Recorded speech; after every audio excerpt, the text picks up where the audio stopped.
没想到用黑麦面粉做的吐司面包也可以这么蓬松柔软，低糖低油，爆发力超强，加入了奇亚籽，口感层次丰富，越嚼越香。奇亚籽富含膳食纤维和 Omega-3， 绝对符合健康饮食的理念。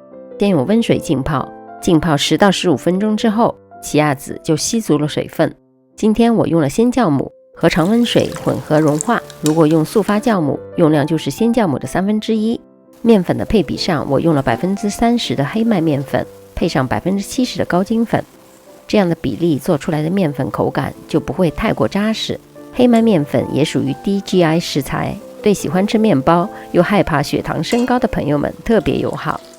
先搅拌成团，再转成中速搅拌，直到面团不沾底不粘手，加入浸泡好的奇亚籽，继续搅拌，拉出这样的粗膜，加入室温软化的黄油，继续搅拌，直到黄油完全被面团吸收，面团变得光滑有弹性，这时候能拉出一张不容易捅破、有韧性的薄膜。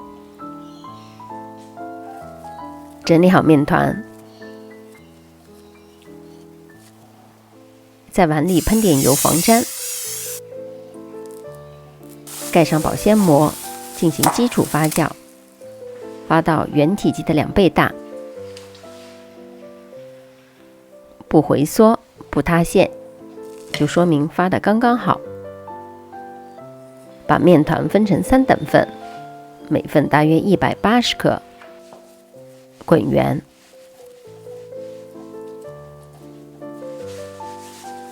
使表面变得光滑，盖上保鲜膜，松弛15分钟。取一份面团，钢滑面朝下，拍打排气，正确的排气能够帮助重新组织面筋结构，吐司在最后的发酵时更好的膨胀。两边向中间折叠，擀成长条，宽度和吐司盒差不多。从一端卷起，封口朝下，侧面看大约是2圈半的卷度。用的是银色斜纹吐司盒，光滑面朝上，缝合处朝下，3个面团之间留出一点空间。如果室温高于30度，可以喷点水，盖上保鲜膜，室温直接发酵，或者放入发酵箱，热度在35到38度，湿度控制在75%，发酵大约1到1个半小时。面团发到8到9分满，距离模具边缘大约还有1指关节。轻按表面会慢慢的回弹，就说明状态刚刚好。烤箱提前预热至190度，最下层190度烘烤大约35分钟。期间如果表面上色比较深，可以盖上锡纸。出炉之后，轻震模具帮助散热，脱模放在架子上冷却，避免水汽堆积影响口感。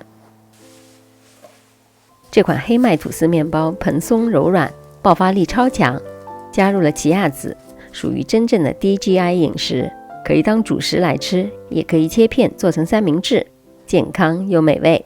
如果你也喜欢这款健康又柔软的奇亚籽黑麦吐司，欢迎在家试试看。离开前别忘了点赞、订阅或者留言支持我。我们下集再见。